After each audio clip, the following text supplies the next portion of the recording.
오늘 은혜 받으실 하나님의 말씀은 누가복음 3장 23절에서 38절까지 말씀입니다. 신약 93페이지쯤에 있습니다. 주보의 표기가 잘못되었습니다. 죄송합니다. 누가복음 3장 23절에서 38절까지 말씀입니다. 좀 길고 어렵지만 같이 한번 읽어보겠습니다. 시작.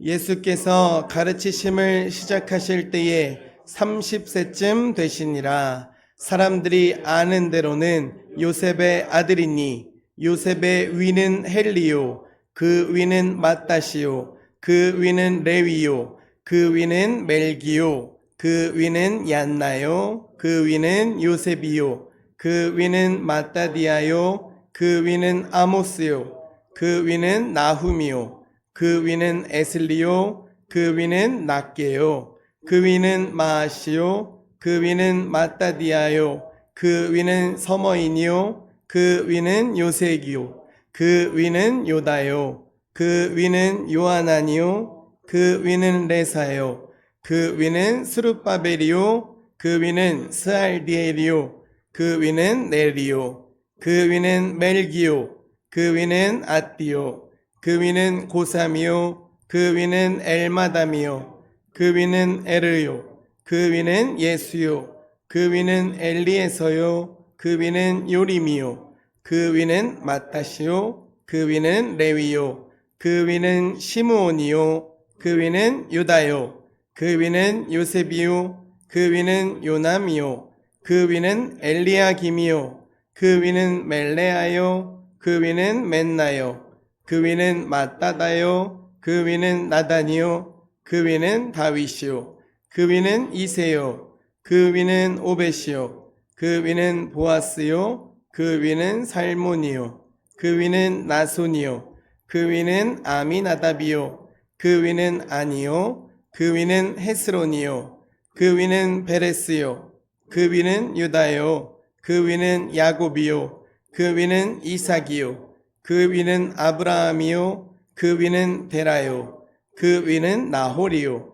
그 위는 스루기요, 그 위는 르우요, 그 위는 벨렉이요, 그 위는 헤버요, 그 위는 살라요, 그 위는 가인아니요, 그 위는 아박사시요, 그 위는 셈이요, 그 위는 노아요, 그 위는 레멕이요, 그 위는 무두셀라요, 그 위는 에녹이요, 그 위는 야렛이요, 그 위는 마할랄렐이요, 그 위는 가인아니요, 그 위는 에노스요, 그 위는 셋이요, 그 위는 아담이요, 그 위는 하나님이시니라. 아멘. 살아계신 하나님 감사합니다. 오늘도 주님의 날에 주님의 말씀을 듣게 하시니 감사합니다. 하나님, 전하는 자가 먼저 겸손케 하시고 우리가 모두 듣는 자가 되어서 들을 귀 열리게 하시고 우리의 마음도 열리게 하셔서 이 말씀이 나에게 주시는 말씀이라 확신하며 듣게 하옵소서. 예수님 이름으로 기도합니다. 아멘. 옆에 분과 이렇게 인사하겠습니다. 함께 예배드리게 되어 감사합니다. 오늘도 말씀으로 은혜 받읍시다. 감사합니다. 읽으시느라고 고생했어요. 근데 큰일 하신 거예요. 왜냐하면 성경을 읽을 때 이 부분을 거의 건너뛰거든요. 건너뛰고 설교에도 잘 나오지 않습니다. 사실 지난주에는 예수님께서 세례를 받으시는 장면을 우리가 함께 나눴습니다. 예수님께서 기도하실 때 성령께서 그 위에 강림하셨고 하늘에서는 너는 내 사랑하는 아들이라, 내가 너를 기뻐하노라는 아버지의 음성이 들렸습니다. 오늘 본문은 그 장면에 이어서 예수님의 족보를 기록합니다. 6.25 전쟁 당시에 양손호 일병이라는 분이 계셨어요. 26살에 입대를 하셨습니다. 근데 그 양손호 일병이 입대하실 때 아내가 있었고 생후 5개월인 외동딸이 있었습니다. 1950년 9월에 입대를 했고 이듬해 1월 가평 지구 전투에서 전사한 것으로 추정됩니다. 세월이 흘러서 2007년 경기도 가평에서 여러 전사자의 유해가 발굴됐어요. 그 가운데 한 구가 양손호 일병의 유해였지만 당시 함께 발견된 유품만으로는 누구인지 확실히 알 수가 없었습니다. 그러던 2009년에 아까 말씀드렸던 생후 5개월이었던 그 외동딸이 아버지를 찾느라고 자신의 유전자 시료를 등록했어요. 국방부가 발굴된 유해의 DNA랑 비교한 결과 두 사람의 가족 관계가 확인됐습니다. 생후 5개월 때 아버지와 헤어졌던 딸은 약 60년 만에 다시 만나게 된 거예요. 아버지의 이름을 기억할 수조차 없었던 딸이 DNA가 그 유해가 누구인 것인지 밝히는 중요한 단서가 된 것입니다. 그 사람이 누구의 가족이며 누구와 이어져 있는지를 확인하면서 잃어버렸던 이름을 찾을 수 있었던 겁니다. 오늘 우리가 읽은 본문에도 사람의 이름이 길게 이어져요. 성경을 읽다가 족보가 나오면 이름도 어렵고 내용도 비슷해 보여서 그냥 지나치기가 쉽습니다. 저는 이 족보를 볼 때마다 예전에 그 초등학교 예배를 드릴 때 담당 선생님이셨던 분이 하셨던 말씀이 가장 기억에 나요. 발음을 똑바로 하고 싶으면 이 족보만 계속해서 읽어. 그러면 너희 발음은 교정될 거야. 이렇게 얘기를 하셨어요. 그만큼 이름들이 참 어렵죠. 어렵고 비슷해 보이고. 그런데 누가는 예수님의 족보를 어디에 기록했냐면요. 예수님께서 세례를 받으시고 이제 사역을 시작하시는 바로 그 중요한 자리에 이 족보를 기록했습니다. 그리고 그 족보는 아브라함에서 끝난 것이 아니라 계속 거슬러 올라가서 마지막에는 아담과 하나님까지 이어집니다. 오늘 그 위는 하나님이시니라 라는 주제로 함께 은혜 받기를 원합니다. 누가는 왜 이 시점에 예수님의 족보를 기록했을까요? 그리고 왜 그 족보를 아담과 하나님까지 거슬러 올라갔을까요? 첫 번째, 예수님이 하나님께서 약속하신 그리스도이심을 보여주기 위해서입니다. 첫 번째 이유는 예수님이 하나님께서 오래전부터 약속하신 그리스도이심을 나타내기 위해서예요. 먼저 오늘 본문 23절을 같이 읽어보겠습니다. 시작. 예수께서 가르치심을 시작하실 때에 30세쯤 되시니라. 사람들이 아는 대로는 요셉의 아들이니 요셉의 위는 헬리요. 누가는 23절에서 예수님을 먼저 소개합니다. 그리고 그 다음에 요셉과 헬리로 이어지는 조상들의 이름을 거슬러 올라갑니다. 그 이름을 따라 올라가면 31절에서 다윗의 이름이 나옵니다. 그 위는 나단이요, 그 위는 다윗이요. 조금 더 올라가면 34절에 아브라함의 이름이 나옵니다. 그 위는 야곱이요, 그 위는 이삭이요, 그 위는 아브라함이요. 다윗과 아브라함은 하나님께서 그들의 후손을 통하여 이루실 일들을 약속하셨던 사람들입니다. 그래서 이 두 사람의 이름을 따라가면 예수님께서 하나님이 오래전부터 보내시기로 약속하신 그리스도라는 사실이 드러나게 됩니다. 여러분, 여러분들의 이름은 누가 지으셨나요?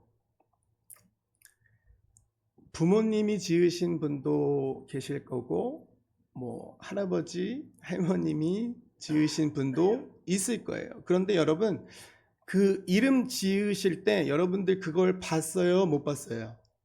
못 봤죠? 근데 왜 이름을 내 이름이라고 믿고 사세요? 응? 들었으니까. 들었으니까. 그거는 한 번도 의심해 본 적이 없죠. 내 이름에 대해서는 한 번도 의심해 본 적이 없어요. 그런데 예수님의 족보, 예수님의 말씀은 의심합니다. 참 신비하죠. 내 이름을 짓는 모습은 보지 못했는데 그것을 듣고 들어서 내 이름은 확신하는데 예수님의 족보는 믿기가 참 어려워요. 먼저 다윗에게 하신 약속을 볼까요? 사무엘하 7장 12절과 13절에 보면 하나님께서는 다윗의 후손을 세우시고 그의 나라를 견고하게 하겠다라고 말씀하셨습니다. 13절 후반에 보면 나는 그의 나라 왕위를 영원히 견고하게 하리라 라고 말씀하세요. 하나님께서는 다윗의 후손 가운데 왕을 세우시고 그 왕위를 영원히 이어가겠다라고 약속하셨어요. 이 약속은 다윗의 아들 솔로몬과 그 뒤를 잇는 왕들을 통해서 계속해서 이어져 갑니다. 그런데 세월이 흐르면서 이 다윗 왕조가 무너져 버립니다. 무너져 버려요. 기원전 586년에는 예루살렘이 바벨론에 의해서 함락됩니다. 백성들은 포로로 끌려가요. 다윗의 후손이 왕위에 앉아서 나라를 다스리는 모습이 완전히 사라져 버린 겁니다. 그렇다면 하나님께서는 분명히 다윗에게 말씀하시고 약속하신 그 영원한 왕위는 어떻게 이루어질까요? 누가복음 1장에서 우리가 읽었던 천사가 마리아에게 예수님의 탄생을 알릴 때에 그 답이 나옵니다. 누가복음 1장 32절과 33절을 같이 읽어보겠습니다. 시작. 주 하나님께서 그 조상 다윗의 왕위를 그에게 주시리니 영원히 야곱의 집을 왕으로 다스리실 것이며 그 나라가 무궁하리라. 아멘. 여기에서 야곱의 집이라는 게 나와요. 야곱의 집은 이스라엘 백성을 가리키는 말입니다. 야곱은 하나님께로부터 이스라엘이라는 이름을 받습니다. 그리고 그의 12 아들들이 이 이스라엘의 12지파가 되죠. 그러므로 예수님께서 야곱의 집을 왕으로 다스린다라는 것은 예수님께서 하나님의 백성을 다스리시는 왕으로 오신다는 뜻입니다. 그리고 그 나라가 무궁하리라 라는 말씀은 예수님의 다스리심이 한 시대에 끝나는 것이 아니라 영원히 이어진다는 것입니다. 하나님께서 다윗에게 약속하신 왕이 바로 예수 그리스도십니다. 이 족보는 아까 읽었던 34절에서 아브라함에게 이릅니다. 하나님께서는 아브라함에게도 그의 후손을 통해서 이루실 일을 약속하셨습니다. 창세기 22장 18절을 보면요. 또 내 씨로 말미암아 천하 만민이 복을 받으리니 라고 말씀합니다. 하나님께서 아브라함의 후손을 통하여 모든 민족이 복을 받게 될 것이라 라고 말씀하셨어요. 그 약속이 누구를 가리키는지 신약에 넘어와서 바울이 갈라디아서 3장 16절에서 설명합니다. 이 약속들은 아브라함과 그 자손에게 말씀하신 것인데 여럿을 가리켜 그 자손들이라 하지 아니하시고 오직 한 사람을 가리켜 내 자손이라 하셨으니 곧 그리스도라. 즉 하나님께서 아브라함에게 약속하신 복은 예수 그리스도를 통하여 이루어진다는 것입니다. 다윗에게 약속하신 왕도 예수님이시고 아브라함의 후손을 통해 이루시겠다고 하신 복도 예수 그리스도에게 이어집니다. 이렇게 하나님의 약속은 오랜 세월 실제 역사 속에서 이루어졌고 마침내 예수 그리스도에게까지 이르렀습니다. 여기에는 정말로 긴 시간들이 들어있죠. 아브라함이 살았던 때로부터 예수님께서 오시기까지 수많은 세대가 지나갑니다. 다윗 이후에도 정말로 오랜 시간들이 흘러가요. 그 사이에 왕이 바뀌었고 나라도 무너진 적이 있었고 백성들이 다른 나라의 지배를 받는 일도 있었습니다.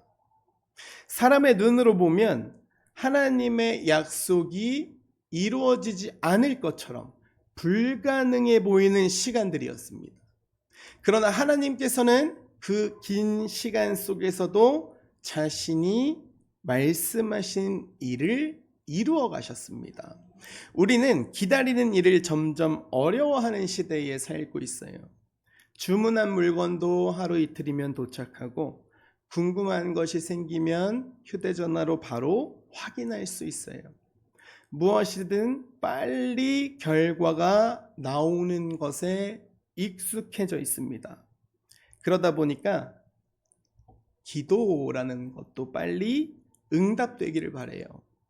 하나님께 부탁드렸으면 변화가 즉시 나타나기를 바라고 해결되지 않은 문제도 빨리 끝났으면 하는 마음이 생깁니다. 그런데 하나님을 믿고 살아가다 보면 오래 기다려야 하는 때가 있어요. 몇 년째 가족의 구원을 위해서 기도하고 있는데 여전히 교회에 나오지 않는 가족이 있을 수 있습니다. 주일마다 혼자 예배드리면서 배우자나 자녀가 함께 예배드리는 날을 기다리시는 분도 있을 거예요. 처음에는 간절하게 기도했는데 한 해가 지나고 또 한 해가 지나면 마음이 당연히 지칠 수밖에 없죠. 언제까지 기도해야 할까? 정말로 이 사람이 변할 수 있을까? 이런 생각이 들 때도 있습니다.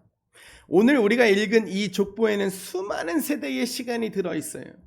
아브라함에게 주신 약속도 오랜 시간을 지나서 이루어졌고 다윗에게 주신 약속도 긴 역사를 지나 예수 그리스도에게 이르렀습니다. 하나님의 시간은 우리가 기대하는 시간보다 길 수 있다는 것입니다. 그러나 하나님께서는 자신이 하신 말씀을 반드시 기억하시고 하나님께서 정하신 때에 반드시 이루십니다. 저는 이 말씀을 목회자가 가장 먼저 받아야 된다고 생각해요. 기도한 일이 빨리 이루어지고 제가 생각한 때에 좋은 결과가 나타나기를 바랄 때가 참 많아요. 그래서 저부터 하나님의 시간을 믿고 기다리는 법을 배워야 한다고 생각합니다. 사랑하는 함께 가는 교회 성도 여러분, 기도의 응답이 더디게 느껴질 때에도 하나님의 말씀을 믿고 기도를 이어가시기를 소망합니다. 오늘 내가 해야 할 순종을 하면서 하나님께서 일하실 때를 기다려야 합니다. 아브라함에게 하신 약속을 이루시고 다윗에게 하신 약속을 이루셔서 마침내 예수 그리스도를 보내신 하나님이십니다. 그 하나님을 끝까지 신뢰하며 살아가는 저와 여러분이 되시기를 주님의 이름으로 축복드립니다. 그렇다면 누가는 왜 이 시점에서 예수님의 족보를 기록했을까요? 그리고 왜 그 족보를 아담과 하나님까지 거슬러 올라갔을까요? 두 번째 이유는 예수님이 모든 사람의 구주이심을 보여주기 위해서입니다. 예수님에게서 시작된 족보는 계속 윗세대로 올라갑니다. 다윗과 아브라함을 지나 더 오래전으로 올라가다가 마지막 38절에서 아담에게 이릅니다. 같이 읽어볼까요? 시작. 그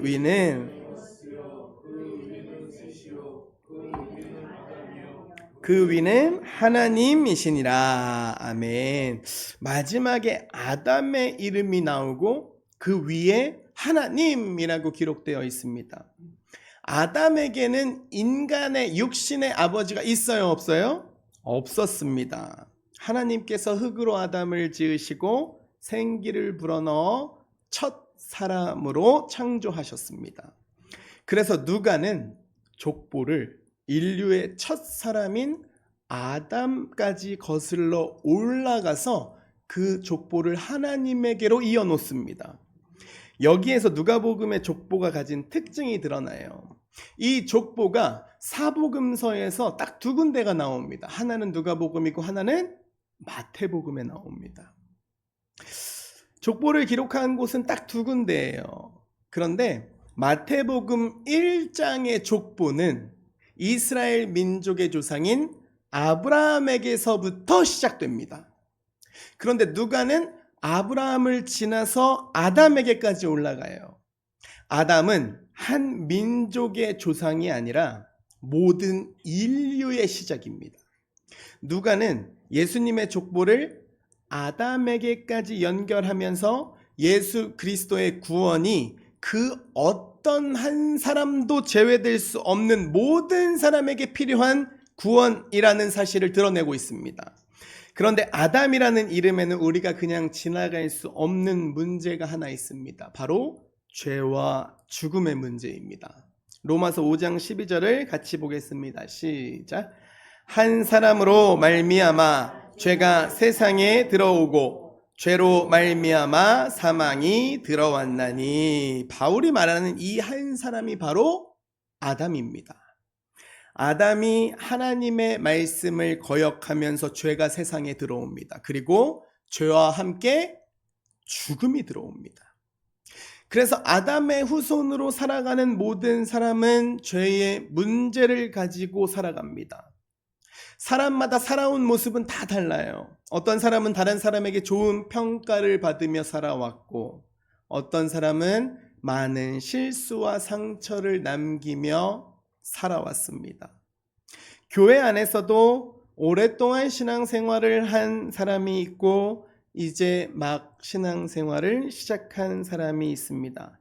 그러나 하나님 앞에서 우리 모두에게 필요한 것은 죄사함과 구원입니다.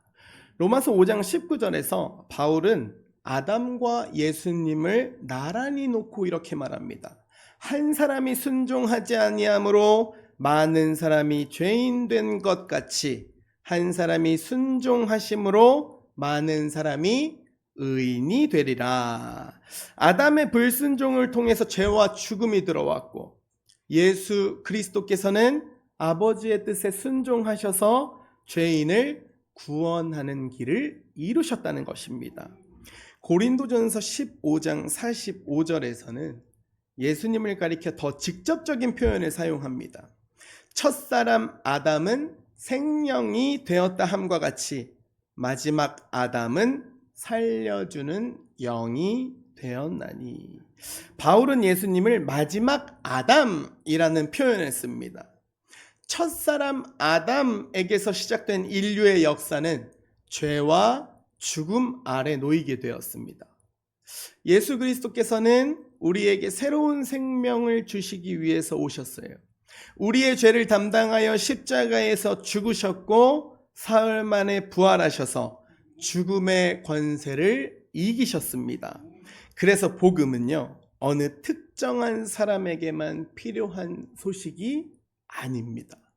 나이가 많든 적든, 많이 배웠든 못 배웠든, 교회에 오래 다녔든 오늘 처음 나왔든 예수 그리스도의 은혜가 모두에게 필요한 것입니다. 이 말씀은 우리가 사람을 바라보는 태도도 바꿔놓습니다. 우리는 사람을 내 기준으로, 그것도 굉장히 빨리 판단해 버릴 때가 있어요. 교회에 몇 번 나오다가 나오지 않는 사람을 보면 저 사람은 믿음이 없는 사람이야. 저 사람은 어쩔 수 없는 사람이야. 안 되는 사람이야. 기대를 내려놓을 때가 있어요. 반대로 신앙생활을 오래 하다 보면 다른 사람을 보면서 내가 조금 더 낫다고 생각할 때도 있습니다. 예배를 잘 드리고 교회 일을 오래 했고 성경을 조금 더 많이 안다는 것이 어느 순간에 다른 사람을 판단하는 기준이 되어버리는 겁니다. 그런 생각이 올라올 때마다 오늘 족보의 마지막을 기억하시길 바랍니다. 우리 모두는 아담에게 이어져 있어요.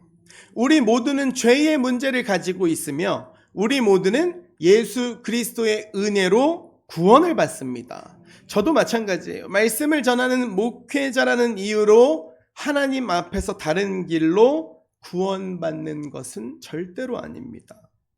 저 역시 예수 그리스도의 십자가가 필요한 죄인이고 그 은혜로 살아가는 사람입니다. 그러므로 교회 안에서 서로를 바라볼 때에도 은혜를 받은 사람의 마음으로 대해야 합니다. 아직 믿음이 약한 사람을 기다려주고 넘어지는 사람을 위해 기도하면서 예수님을 알지 못하는 사람에게 복음을 전해야 합니다. 특별히 오랫동안 기도해온 가족이 있다면 그 사람을 마음에서 포기하지 않으시기를 바랍니다. 여러 번 권했는데도 교회에 나오지 않고 복음을 이야기하면 오히려 싫어하는 모습을 보일 수 있어요. 그래도 그 사람에게 필요한 분도 바로 예수님이십니다. 사람은 사람의 마음을 바꿀 수 없습니다. 그런데 복음을 전하고 기도하는 일은 계속할 수 있어요. 왜냐하면 자라나게 하시는 분은, 구원하시는 분은 하나님이시기 때문입니다. 할렐루야. 사랑하는 성도 여러분, 아담에게서 이어진 죄와 죽음 아래에 있던 우리를 위해서 예수님께서 십자가를 지셨고 부활하셨습니다.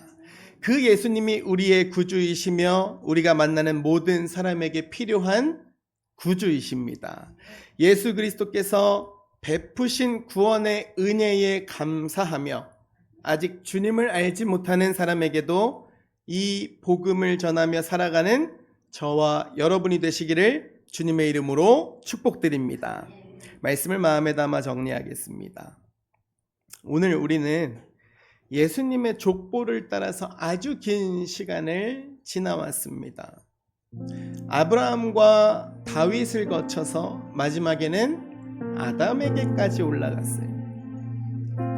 그 많은 이름 사이에는 수많은 사람의 삶이 있었고 여러 세대의 기쁨과 실패가 있었으며 나라가 세워지고 무너지는 역사도 있었습니다.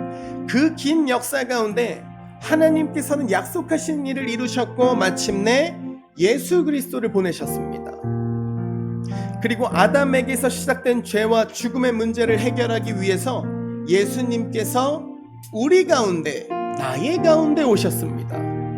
우리의 죄를 담당하여 십자가에서 죽으셨고 죽음을 이기고 부활하셔서 죄인에게 생명과 구원의 길을 열어주셨습니다. 그래서 우리가 살아가면서 어디에 소망을 두어야 하는지가 중요합니다. 우리의 소망은 예수 그리스도께 있습니다. 사랑하는 형제자매 여러분, 하나님께서 오랜 세월 이루어 오신 구원의 역사 속에서 우리에게 예수 그리스도를 보내주셨습니다.